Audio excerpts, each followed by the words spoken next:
ഞാൻ യുകെയിലോട്ട് വന്നത് എൻ്റെ വൈഫിൻ്റെ ഡിപ്പെൻഡൻ്റ് ആയിട്ട്. ചിലവർ പറയാറുണ്ട് പാവാട വിസ. എങ്ങനെ പറഞ്ഞാലും ഐ ഡോണ്ട് കെയർ. എൻ്റെ വൈഫിൻ്റെ കെയർ ഓഫിലാണ് ഞാൻ യുകെയിലോട്ട് വന്നത്. ഹായ് ഫ്രണ്ട്സ്, അബീസ് വിക്കിയുടെ പുതിയ വീഡിയോയിലോട്ട് എല്ലാവർക്കും സ്വാഗതം. ആദ്യം തന്നെ ഞാനൊരു ക്ലാരിറ്റി വരുത്തുവാണ്. കാര്യം വേറൊന്നുമല്ല, ഒരു യൂട്യൂബ് വീഡിയോ, എന്നെ പറ്റി ഒരു യൂട്യൂബ് വീഡിയോ വന്നു. ഈ കാണുന്ന വ്ളോഗർ ഇവിടെ BMW i8 വാങ്ങിയെന്നും പറഞ്ഞു.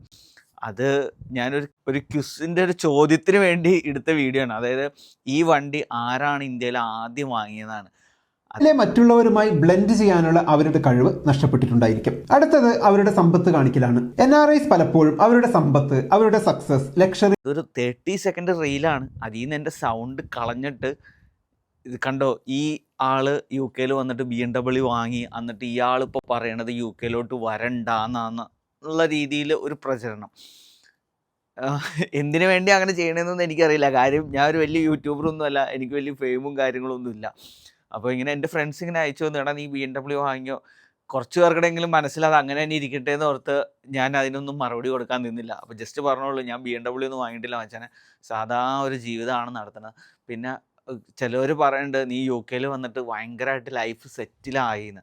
അപ്പോൾ ഈ 4 വർഷം ഞാൻ എന്തൊക്കെ ജോലി UK ചെയ്തിട്ടുണ്ടെന്നുള്ളത് ജസ്റ്റ് നിങ്ങളോടൊന്ന് പറയണമെന്ന് തോന്നി. കാര്യം ഞാനിവിടെ വന്നപ്പോൾ തന്നെ ഈ NHSലോട്ടോ ഒന്നും കയറിയ ആളല്ല. ഓക്കെ, ഞാൻ UK വന്നത് എൻ്റെ വൈഫിൻ്റെ ഡിപ്പെൻഡൻ്റ് ആയിട്ട്. ചിലവർ പറയാറുണ്ട് പാവാട വിസ. എങ്ങനെ പറഞ്ഞാലും ഐ ഡോണ്ട് കെയർ. എൻ്റെ വൈഫിൻ്റെ കെയർ ഓഫിലാണ് ഞാൻ UK വന്നത്. ഓക്കെ, അങ്ങനെ വന്നത് 2021 വന്ന് 10 ദിവസം കഴിഞ്ഞപ്പോൾ തന്നെ എനിക്കൊരു ചെറിയ ജോലി കിട്ടി. ക്ലിപ്പർ എന്ന് പറയുന്ന വെയർ ഹൗസിൽ പിക്കറായിട്ട്. അതായത് ഇങ്ങനെ നടന്ന് ആ വാക്കിൽ തന്നെ ഉണ്ട്. പിക്കർ എന്ന് പറഞ്ഞു കഴിഞ്ഞാൽ നമുക്ക് രാവിലെ തന്നെ ഒരു വാക്കി ടോക്കി കണക്കൊരു സാധനം തരും. ഒരേ സാധനം പറക്കി ഇടുക. ഒരു ദിവസം ഏകദേശം 10-12 കിലോമീറ്റർ എടുക്കും. 16 ദിവസം കഴിഞ്ഞപ്പം ഞാൻ ആ ജോലിയിനോട് മാസലാമ പറഞ്ഞു. കാര്യം പറ്റണില്ല, കാല് 2 വേദന.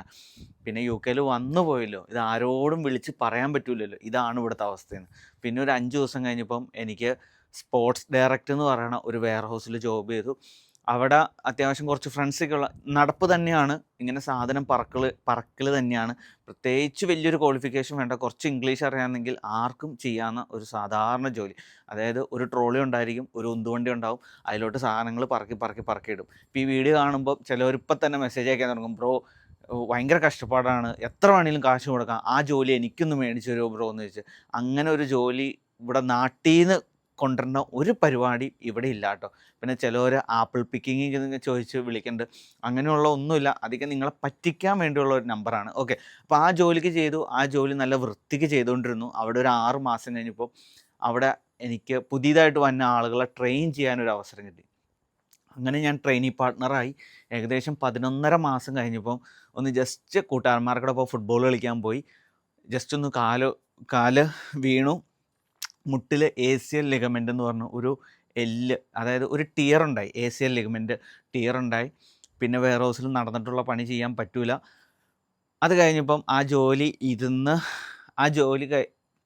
ആ ടിയർ കഴിഞ്ഞ് പിന്നെ എനിക്ക് നടന്നിട്ടുള്ള ജോലി ഭയങ്കര ഹാർഡായിരുന്നു.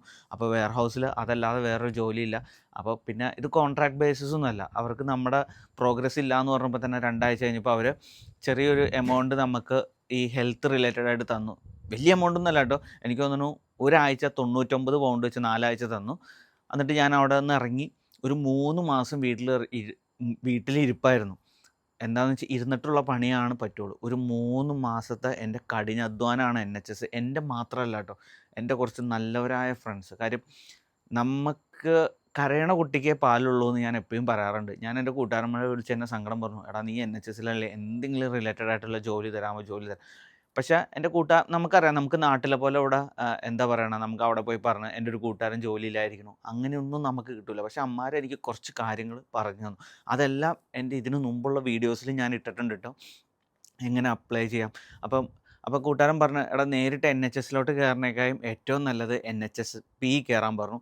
അങ്ങനെ ഞാൻ NHSP എംപ്ലോയി ആയിട്ട് കയറി. ഒരു 3 മാസം കഴിഞ്ഞപ്പോൾ പയ്യെ അവിടെയുള്ള മാനേജർമാരെ സോപ്പിട്ട് നമ്മൾ ഡയറക്റ്റ് കയറുമായിരുന്നു. ഓക്കെ, പിന്നെ ഞാൻ എപ്പോഴും അത്യാവശ്യം അവരെ കാണിക്കാൻ വേണ്ടി തന്നെ പണിയെടുക്കുമായിരുന്നു. എന്നിട്ട് പിന്നെ ഇരുന്നിട്ടുള്ള ഒരു വർക്കുമാണ്. പിന്നെ അവർ അത്യാവശ്യം ഫ്രണ്ട്ലിയാണ്. പിന്നെ ഞാൻ മാനേജേഴ്സിനെ കാണുമ്പോൾ ഒരു 2 ആഴ്ച 3 ആഴ്ച കൂടുമ്പോൾ ചോദിക്കും, എന്തെങ്കിലും NHSൽ എന്തെങ്കിലും വേക്കൻസി വന്നിട്ടുണ്ടോ.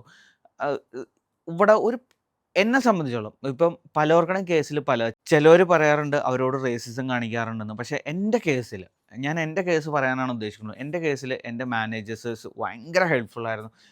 ഈവൻ ബാൻഡ് 2യുടെ ഇൻ്റർവ്യൂയുടെ തലേദിവസം ഈവൻ വർക്കിംഗ് ഹവേഴ്സിൽ എന്നെ വിളിച്ച് എൻ്റെ ഉച്ചക്കത്തെ ചോറ് തിന്നണ ബ്രേക്കിൽ എൻ്റെ മാനേജർ നമ്മുടെ ഷെഫീൽഡ് ടീച്ചിങ് ഹോസ്പിറ്റലിൻ്റെ അടുത്തൊരു ഗാർഡനുണ്ട്, അവിടെ കൊണ്ടിരുത്തി ഒരു 10ാം ക്ലാസ് പയ്യന് പരീക്ഷയ്ക്ക് മുമ്പ് എന്തൊക്കെ ഇമ്പോർട്ടൻറ്റ് ക്വസ്റ്റ്യൻസ് ഉണ്ടെന്നുള്ള രീതിയിൽ പറഞ്ഞ് എനിക്ക് കുറച്ച് കാര്യങ്ങൾ ഇങ്ങനെ പറഞ്ഞ്, അതായത് നമ്മൾ ഓഫീസിൽ ചെയ്യണ കാര്യങ്ങൾ തന്നെ എങ്ങനെ ഒരു ഇൻ്റർവ്യൂവിന് പ്രിപ്പയർ ചെയ്യണമെന്ന് എൻ്റെ ഞങ്ങളുടെ മാനേജർ എനിക്ക് പറഞ്ഞു തന്നു. അതുപോലെ തന്നെ ഞാൻ ഇൻ്റർവ്യൂവിന് പ്രിപ്പയർ ചെയ്തു. അങ്ങനെ എനിക്ക് ഇൻ്റർവ്യൂ കിട്ടുകയും ചെയ്തു. പക്ഷേ ഞാൻ സെൽഫിഷ് ആയിട്ടുള്ള ആളൊന്നും അല്ല കേട്ടോ. ഇതെല്ലാം എനിക്ക് തോന്നുന്നു 1.5 വർഷം മുമ്പുള്ള വീഡിയോയിൽ ഇതെല്ലാം ഈവൻ ക്വസ്റ്റ്യൻ പേപ്പർ പോലെ അന്ന് എനിക്കൊരു ഒരു ഭീഷണിയല്ല, ഒരാൾ തമാശയ്ക്ക് പോലെ എൻ്റെ അടുത്ത് പറഞ്ഞു, അബീസെ ഇത് NHSൻ്റെ ക്വസ്റ്റ്യൻ പേപ്പർ നീ ലീക്ക് ചെയ്യാൻ വേണ്ടി ശ്രമിച്ചു. അപ്പോൾ ഞാൻ ആ ചേട്ടനോട് ഇത്ര പറയണു, ചേട്ടാ ഇവിടെ IASൻ്റെ ക്വസ്റ്റ്യൻ പേപ്പർ ലീക്ക് ആക്കണം, അതായത് പരീക്ഷ കഴിഞ്ഞപ്പോൾ ഇന്ന ക്വസ്റ്റ്യൻസാണ് വന്നതെന്ന്. ആ സെയിം തന്നെയാണ് ഞാനും ചെയ്തിട്ടുള്ളൂ. അപ്പം ഈ NHSൻ്റെ ക്വസ്റ്റ്യൻസ് നിങ്ങൾ വെളിയിൽ വന്നിട്ട് ഒരു ഇൻസ്റ്റാ സ്റ്റാറ്റസ് ആയിട്ടോ അങ്ങനെ പറഞ്ഞാൽ തെറ്റില്ല എന്നാണ് എൻ്റെ അറിവ്. നമ്മൾ ക്വസ്റ്റ്യൻ പേപ്പർ ഫോട്ടോസ്റ്റാറ്റ് എടുത്തിട്ടില്ലല്ലോ എണ്ണ, അവർ ഇന്നതാണ് ചോദിച്ചതെന്നുള്ളത് നമ്മുടെ രീതിയിലാണ് നമ്മൾ എല്ലാവർക്കും പറഞ്ഞു കൊടുക്കണം. അപ്പോൾ അങ്ങനെ നമ്മൾ പറയണതുകൊണ്ട് തെറ്റില്ല. അങ്ങനെ വന്നു. പിന്നെ ഇപ്പം ലൈഫ് ചെറുതായിട്ടൊന്ന് സ്മൂത്തായി, വൈഫിനൊരു നല്ല ജോലി കിട്ടി, പിന്നെ ഇങ്ങനെ പോണു. നമ്മളിവിടെ വീട് വാങ്ങിയ വലിയ ലക്ഷറി ലൈഫൊന്നും അല്ല, അന്നത് കിട്ടി അന്നു കഴിച്ചു പോണു. ഇതാണ് എൻ്റെ 4 വർഷത്തെ സ്റ്റോറി. ഓക്കെ, അപ്പം എൻ്റെ ചാനലിൽ ഞാൻ എല്ലാവരോടും പേഴ്സണലി എന്നെ ഫോൺ വിളിക്കുന്നവരോടാണെങ്കിലും എല്ലാവരോടും ഞാൻ പറയാറുള്ള ഒരു ഡയലോഗുണ്ട്, എൻ്റെ ട്രാവൽ വീഡിയോ ഒന്നും കണ്ടില്ലെങ്കിലും കുഴപ്പമില്ല, ഞാൻ പല ആളുകൾക്കിടെ ഇൻ്റർവ്യൂസ് എടുത്തിട്ടുണ്ട്. നിങ്ങൾക്ക് എങ്ങനെ ജോബ് കിട്ടി, നിങ്ങൾക്ക് എങ്ങനെ സ്പോൺസർഷിപ്പ് കിട്ടി, നിങ്ങളെങ്ങനെ ബസ് ഡ്രൈവറായി, നിങ്ങൾക്ക് എങ്ങനെ IT കിട്ടി, നിങ്ങൾക്ക് എങ്ങനെ ഫുഡ് ആൻഡ് ന്യൂട്രീഷൻ കിട്ടി, നിങ്ങൾക്ക് എങ്ങനെ സിവിലി കിട്ടി, നിങ്ങൾക്ക് എങ്ങനെ മെക്കാനിക്കലി കിട്ടി, പിന്നെ എൻ്റെ വൈഫിൻ്റെ റോബോട്ടിക്സ് ആൻഡ് ഓട്ടോമേഷൻ, പിന്നെ അഖിലയുടെ യൂണിവേഴ്സിറ്റിയിൽ IT, അങ്ങനെ പല വീഡിയോസും ചെയ്തിട്ടുണ്ട്. അപ്പോൾ സമയമുള്ളവർ എൻ്റെ മുമ്പുള്ള വീഡിയോസ് ഒന്ന് കാണണമെന്ന് ഒരു റിക്വസ്റ്റാണ്. വീഡിയോ ഇഷ്ടപ്പെടുവാണെങ്കിൽ മാത്രം നമ്മുടെ ചാനലൊന്ന് സബ്സ്ക്രൈബ് ചെയ്യണ കാര്യം പരിഗണിക്കണം. അപ്പോൾ it's me Abees signing off from Abees UK channel. Bye മച്ചാനെ.